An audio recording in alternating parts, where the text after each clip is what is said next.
Taste the Daily. Cuddalore மாவட்டம் புவனகிரி அருகே குளத்தில் படர்ந்திருக்கும் ஆகாய தாமரைகளை அகற்ற வேண்டும் என பொதுமக்கள் கோரிக்கை விடுத்துள்ளனர்.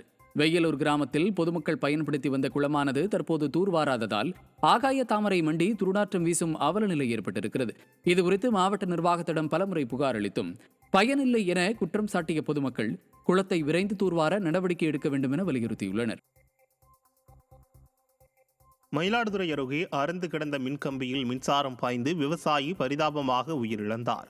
கொர்க்கை மேட்டு பகுதியைச் சேர்ந்த விவசாயி அண்ணாதுரை. அவரது நிலத்தில் மின்சார கம்பி அறுந்து கிடந்துள்ளது. அதனை அறியாமல் அப்பகுதிக்கு சென்ற அண்ணாதுரை மின் ஒயரை மிதித்ததாக தெரிகிறது. இதில் மின்சாரம் தாக்கி சம்பவ இடத்திலேயே அவர் உயிரிழந்தார்.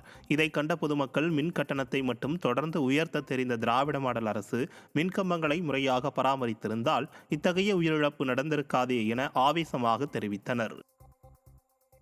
பொங்கல் பண்டிகை தொடர் விடுமுறையை முன்னிட்டு ஏராளமான மக்கள் சொந்த ஊர் புறப்பட்டதால் செங்கல்பட்டு மாவட்டம் மதுராந்தகம் அருகே கடும் போக்குவரத்து நெரிசல் ஏற்பட்டது.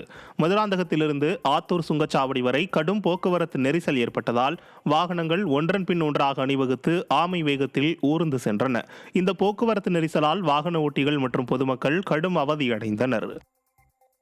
கடலூர் மாவட்டம் புவனகிரி அருகே கீரப்பாளையத்தில் சாலையில் கழிவுநீர் ஆறு போல் ஓடுவதால் பொதுமக்கள் அவதிக்குள்ளாகியுள்ளனர்.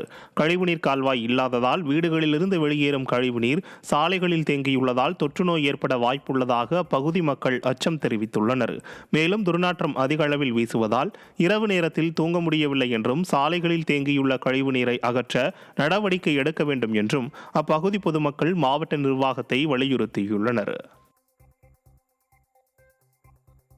கோவையில் பொங்கல் பண்டிகையை முன்னிட்டு சொந்த ஊருக்கு செல்வதற்காக ரயில் நிலையம் மற்றும் பேருந்து நிலையத்தில் பொதுமக்கள் படையெடுத்ததால் கூட்ட நெரிசல் ஏற்பட்டது.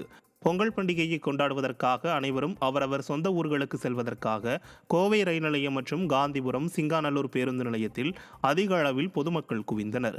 மேலும் போதுமான சிறப்பு பேருந்துகளை திறனற்ற திமுக அரசு இயக்காததால் அதிக அளவில் கூட்ட நெரிசல் ஏற்பட்டு பொதுமக்கள் அவதியடைந்தனர். செங்கல்பட்டு மாவட்டம் தாதங்குப்பம் முதல் அணைக்கட்டு வரையிலான சாலை மிகவும் சேதமடைந்துள்ளதால் வாகன ஓட்டிகள் கடும் அவதியடைந்து வருகின்றனர். பல மாதங்களாக பராமரிப்பின்றி கிடப்பதால் இந்த சாலை மோசமான நிலையில் குண்டும் குழியுமாக காட்சியளிக்கிறது. எனவே சாலையை புதுப்பித்து தருமாறு ஸ்டாலின் அரசுக்கு வாகன ஓட்டிகள், விவசாயிகள், மாணவ மாணவிகள் மற்றும் பொதுமக்கள் கோரிக்கை விடுத்துள்ளனர்.